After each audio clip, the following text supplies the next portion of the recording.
One of the things LEAF is doing is kind of advancing our concept of gender equality, because it has taken on issues relating to trans people, for example. And there's this huge debate in some circles about whether that's really appropriate for a women's organization.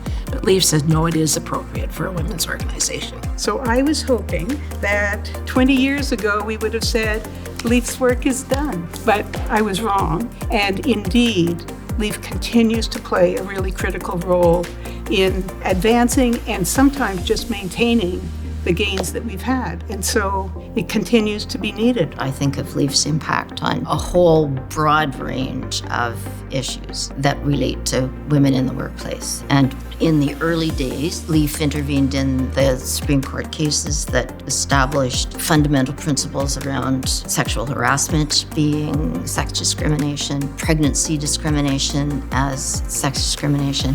And I use those cases. It's that rigorous analysis of the legal issues and then the community building, because we're a national organization. We have branches across the country.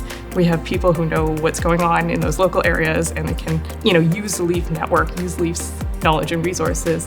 LEAF articulates what the issue is and an alternative vision and a rationale for how that alternative vision actually strengthens society. I think the biggest challenge is the pushback that we're seeing against trans rights, against women's rights, against equality rights in general. But I think the thing that has made me most proud, quite frankly, is not only the work looking at Indigenous, Black women, but also trans, non-binary, that I think is so important at this stage in society when those groups are also very much so under attack. A lot of the organizations, for instance, that were involved in Cork in educating women of the country don't exist now. And LEAF does. And that says something strongly about LEAF. I suppose for me, at my age now, the most important thing about LEAF was the great friendships I made out of it. When thinking about what the present challenges are for gender justice and where LEAF is at, I'm heartened and I'm disheartened at the same time. I'm disheartened by the fact that we still have to use these tools. I'm heartened that we have amazing, brilliant, strong-hearted folks who are at the front lines fighting this fight. And that we do have excellent tools and, we've been through this.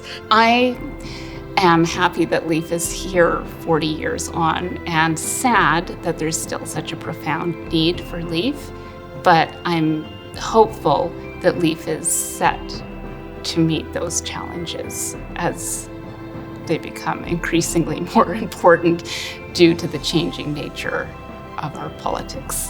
Women have to support LEAF.